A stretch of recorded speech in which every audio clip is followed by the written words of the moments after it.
Have you ever passed something again and again without noticing it, only to one day truly see it for the first time? For language learners, English can sometimes feel the same. You've heard the same words, walked through the same sentences, but suddenly one day something clicks. You hear a phrase, you understand a meaning, and it stays with you. That's why learning English through storytelling is one of the most powerful ways to grow. It gives you rhythm, context, and meaning, all wrapped inside a feeling you can't forget. So if you're ready to discover the English that hides in everyday moments, like this video, leave a comment and subscribe to Lingverse. It was a Tuesday afternoon. Mina was walking through the older part of the city, the part where the streets were uneven and the air smelled like stone and wind. She had taken this route many times before, usually to get to the metro or to buy something small from the corner store. Her headphones were in, playing soft music. Her eyes were on the sidewalk. But that day, for some reason, she looked up. And there it was, a stone building with a rounded roof and tall, narrow windows.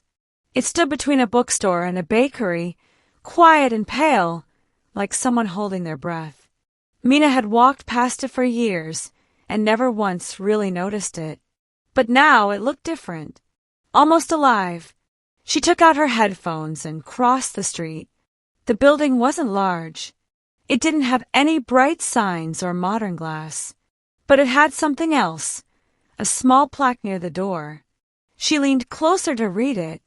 Built in 1873. Former residence of poet M. A. Leighton. Restored in 1961. Mina stepped back.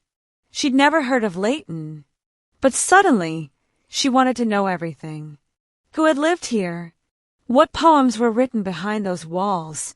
How many people had passed this place without realizing its story? The door was closed, and the windows gave no hint of what was inside. Still, she felt pulled toward it. She took out her phone, searched the name, and found a few short verses. One poem was called The Street Beneath the Street.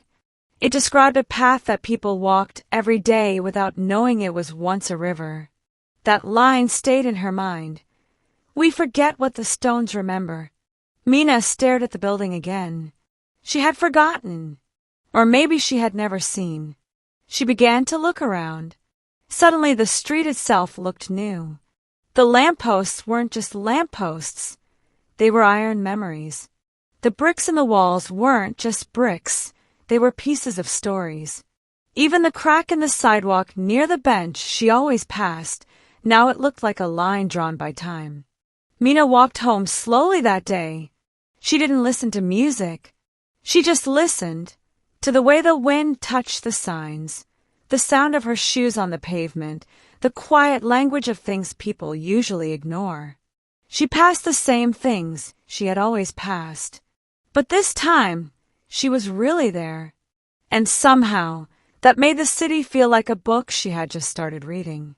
In this story, you learned powerful expressions like walked past it for years, quiet and pale, like someone holding their breath, the quiet language of things people usually ignore, and a book she had just started reading.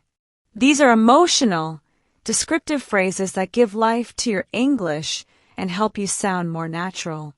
You also practiced useful sentence structures with the past perfect, had walked past it, simple past, she took out her headphones, and questions like, who had lived here?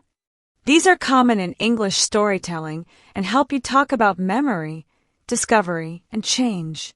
We post new English learning stories every day.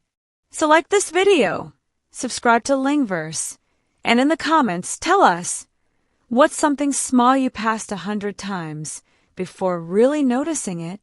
See you in the next video.